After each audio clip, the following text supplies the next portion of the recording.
Di ayat terakhir ini Allah nanya sama kita tentang kekuasaannya. Karena Allah pengen kita nggak ragu sama sekali tentang Allah itu maha kuasa. Allah itu bisa apa aja yang dia kehendaki, sehingga harusnya kita berserah diri kepada Allah.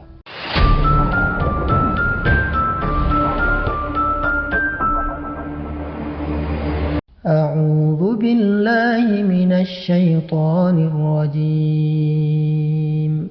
Bismillahirrahmanirrahim.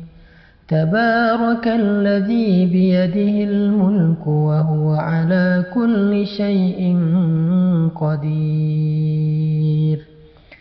Alladzi khalaqal mauta wal hayata liyabluwakum ayyukum ahsanu amala wa huwal azizul ghafur.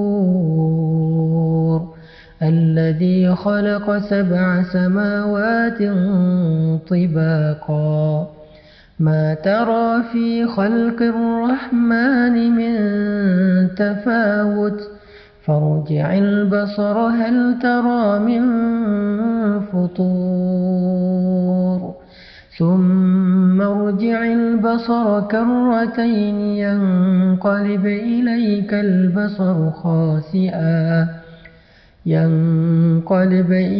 البصر خاسئا وهو حسير ولقد زينا السماء الدنيا بمصابيح وجعلناها رجوما للشياطين وأعتدنا لهم عذاب السعير وللذين كفروا بربهم عذاب جهنم وبئس المصير إذا ألقوا فيها سمعوا لها شهيقا وهي تفور تكاد تميز من الغيظ كلما ألقي فيها فوج سألهم خزنتها ألم يأتكم نذير قالوا بلى قد جاءنا نذير فكذبنا وقلنا ما نزل الله من شيء إن أنتم إلا في ضلال كبير وقالوا لو كنا نسمع أو نعقل ما كنا في أصحاب السعير فاعترفوا بذنبهم فسحقا لأصحاب السعير إن الذين يخشون ربهم بالغيب لهم مغفرة وأجر كبير وأسروا قولكم أو اجهروا به إنه عليم بذات الصدور ألا يعلم من خلق وهو اللطيف الخبير هو الذي جعل لكم الأرض ذلولا فامشوا في مناكبها وكلوا من رزقه وإليه النشور أأمنتم من في السماء أن يخسف بكم الأرض فإذا هي تمور أم أمنتم من في السماء أن يرسل عليكم حاصبا فستعلمون كيف نذير ولقد كذب الذين من قبلهم فكيف كان نكير أولم يروا إلى الطير فوقهم صافات ويقبضن ما يمسكهن إلا الرحمن إنه بكل شيء بصير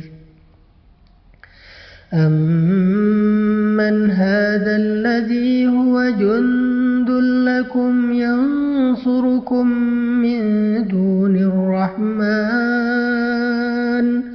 إن الكافرون إلا في غرور أمن هذا الذي يرزقكم إن أمسك رزقه بل لجوا في عتو ونفور أفمن يمشي مكبا على وجهه أهدى أمن يمشي سويا على صراط مستقيم قل هو الذي أنشأكم وجعل لكم السمع والأبصار والأفئدة قليلا ما تشكرون قليلا ما تشكرون قليلا ما تشكرون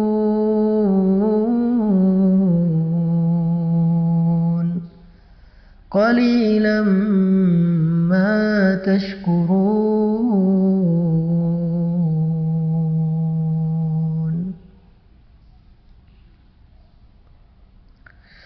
قل هو الذي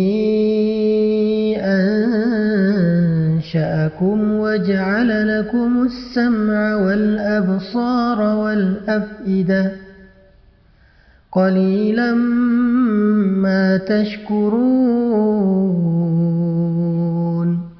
قليلا ما تشكرون.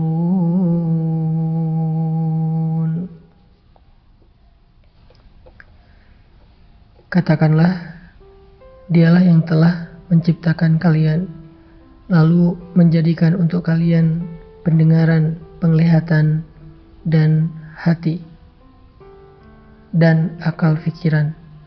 Tetapi sedikit sekali dari kalian yang mensyukurinya.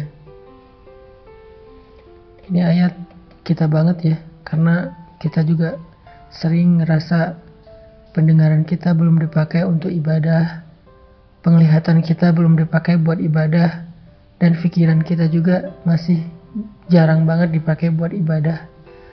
Kita malah lebih sering memakai telinga dan pendengaran kita buat dosa. Kita sering menjadikan pandangan kita itu hanya melihat hal-hal yang dilarang oleh Allah. Dan pikiran kita sering lupa kepada Allah. Kita sering ingat hal-hal yang lain, kita ingat makhluk, kita terus ingat orang yang kita cintai, tapi kita sering lupa sama Allah. Itulah kenapa kita dikatakan qalilan ma tashkurun, sedikit sekali yang mampu kita syukuri dari nikmat-nikmat Allah. Ini salah satu renungan penting di surat Al-Mulk. Qalilan ma tashkurun, qalilan ma tashkurun. Qul huwallazi dzara'akum fil ardi wa ilayhi tuhsyarun. ويقولون متى هذا الوعد إن كنتم صادقين قل إنما العلم عند الله وإنما أنا نذير مبين فلما رأوه زلفة سيئت وجوه الذين كفروا وقيل هذا الذي كنتم به تدعون قل أرأيتم إن أهلكني الله ومن معي أو رحمنا فمن يجير الكافرين من عذاب أليم قل هو الرحمن آمنا به وعليه توكلنا فستعلمون من هو في ضلال مبين قل أرأيتم إن أصبح ماؤكم غورا فمن يأتيكم بماء معين. Di ayat terakhir ini Allah nanya sama kita tentang kekuasaannya. Karena Allah pengen kita nggak ragu sama sekali tentang Allah itu maha kuasa. Allah itu bisa apa aja yang dia kehendaki. Sehingga harusnya kita berserah diri kepada Allah. Makanya Allah nanya di ayat terakhir, coba kalian sebutkan, kalau sumur kalian menjadi kering, kalau tanah kalian menjadi gersang, kalau sungai-sungai kalian nggak lagi mengalir, maka siapa yang mendatangkan untuk kalian air yang jernih? Siapa yang menurunkan hujan? Siapa yang menjadikan tanaman-tanaman kita bisa tersirami dengan air lalu tumbuh dan kita menikmati hasilnya? Siapa yang menjadikan sumur-sumur kita menjadi penuh? Allah Subhanahu wa Ta'ala Maha Kuasa memelihara kita. Itu Allah baru ngasih satu contoh, yaitu air ketika kita dalam musim kemarau yang panjang. Kalau dalam contoh ini aja kita yakin bahwa Allah Maha Kuasa, Allah lah yang selama ini ngasih kita rezeki, ngasih kita pemeliharaan. Terus kenapa kita nggak berserah diri aja sama Allah Subhanahu Wa Taala sehingga hati kita menjadi tenang? Kenapa kita nggak memperbaiki hubungan kita dengan Allah sehingga ketika kita butuh Allah, Allah akan membantu kita? Makanya Allah bertanya tentang surat Al-Mulk, surat tentang kekuasaan Allah. Allah nanya, kalau sumur kalian kering, siapa yang mendatangkan kalian air yang jernih? Itu ada pertanyaan akidah yang kita hanya bisa menjawabnya dengan iman, bukan dengan lisan. Yakin gak kita yang mendatangkan air itu Allah? Yakin gak kita bahwa yang memelihara itu Allah? Yakin gak bahwa yang memberi rezeki itu Allah? Sehingga kita gak boleh merasa kecil hati, putus asa hanya gara-gara kita kehilangan seseorang yang berpengaruh bagi kita. Hanya gara-gara kita kehilangan seseorang yang kita berharap dia bisa bantu kita. Hanya gara-gara kita ditinggalkan oleh makhluk. La, masih ada Allah bersama kita. Sehingga kalimat Nabi, la tahzan, innallaha ma'ana. Jangan khawatir kalau kita lapar. Jangan khawatir kalau kita sedang gak punya rezeki. Karena Allah yang mendatangkan air hujan, maka Allah juga yang bisa mendatangkan rezeki untuk kita. Kita baca sekali lagi dengan renungan akhir dari ayat surat Al-Mulk. Qul ara'aytum in asbaha ma'ukum ghawra faman ya'tikum bima'in